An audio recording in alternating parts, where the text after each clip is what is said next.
आज हम बात करेंगे उस एक लड़की के बारे में जो अपने पिता को अपने बेटों से भी ज़्यादा अजीज़ थी, और वो भी उस दौर में जब तख्तो ताज पर बेटों की मिल्कियत मानी जाती थी। आखिर क्यों इल्तुतमिश अपनी बेटी को अपने मृत्यु के बाद पूरा सिंहासन दे करके जाने का लिखित प्रमाण पत्र दे देते हैं। 1205 में रज़िया अल दीन का जन्म होता है, जिसे आज हम रज़िया सुल्तान के भी नाम से जानते हैं।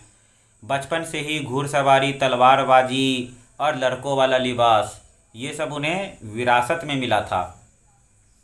जब 1236 में उनके पिता इल्तुतमिश की मृत्यु हो जाती है, तब अपने भाई नुकरुद्दीन से लड़ने के बाद उन्हें सिंहासन मिलता है। आप सोचिए, उस दौर में जब हुकूमत सिर्फ मर्दों की मानी जाती थी, एक लड़की पूरे सल्तनत की मलिका बन जाती है, और वह अपने इंसाफ के लिए भी बहुत मशहूर हुई। आम फरियादी हो या कोई सुनवाई, वह खुद सामने बैठा करती थी और फैसला लिया करती थी। और यही सब चीज़ें तुर्के चहलगानी को नागवार गुजरता था। तुर्के चहलगानी, उसे हम चालीसा दल भी कहते हैं, जो 40 तुर्कों का एक समूह था जो उस समय के सिंहासन में, शासन में बहुत ज़्यादा अपनी अहमियत भी रखते थे। ठीक है, उनको बिल्कुल मंजूर नहीं था कि एक लड़की यानी कि हुकूमत करे और मेरे ऊपर आदेश दे और उसके आदेश को हम माने। इसीलिए वह हमेशा क्या रहते थे कि षड्यंत्र में लगे रहते थे कि किसी तरह से इसको हटा देना है या मार देना है। जब रज़िया सुल्तान जमालुद्दीन याकूत को वज़ीर आला बनाती हैं, तो ये चीज़ बहुत सारे अमीरों को पसंद नहीं आता है, जिसमें मलिक अल-तुनिया जो पंजाब के गवर्नर थे, सबसे बड़े बागी बन जाते हैं, और वो सीधा बोल देते हैं कि हम किसी लड़की का फैसला नहीं मानेंगे, उसको हम अपना सुल्तान नहीं मानते हैं।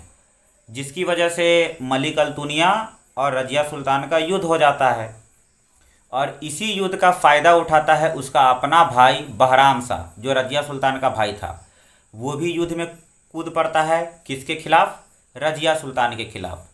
और रज़िया सुल्तान कमज़ोर पड़ जाती है, उसको मलिक अल-तुनिया अपना कैदी बना लेता है, और इधर बहराम शाह खुद को राजा घोषित कर देता है, क्योंकि उसको तुर्के चहलगानी का भी समर्थन प्राप्त था। फिर किसी तरह रज़िया सुल्तान मलिक अल-तुनिया से शादी कर लेती है, और उसकी सेना और अपनी सेना, दोनों सेना मिला करके वो बहराम शाह से लड़ने का फैसला करती है। हालांकि जब युद्ध शुरू होता है तो इसमें बहराम शाह की सेना भारी पड़ जाती है मलिक अल-तुनिया और रज़िया सुल्तान के सेना पर, और वो लोग हार जाते हैं। और जब वो वहाँ से निकल जाते हैं, या कह लीजिए पंजाब या कैथल एक जगह है जहाँ पर 1240 में उसकी हत्या कर दी जाती है डाकुओं के द्वारा। ठीक है, या बहुत सारे जगह पर यह भी है कि उन्हें सच में मरवा दिया ही गया था, ये योजना ही था एक। तो देखिए, एक लड़की कैसे 4 साल सिंहासन चलाती है, शासन चलाती है उस दौर में, और आपको मालूम है वो भारत की पहली महिला शासिका भी है और पहली मुस्लिम शासिका भी है जो लड़की थी। तो इन सब चीज़ों से आपको सीखने की ज़रूरत है, और मुझे थोड़ा फेवर कीजिए, अभी नया हूँ, बोलने में थोड़ा प्रॉब्लम फील होता है, but one day I will explain each and every story just like a narrator. So please favour me.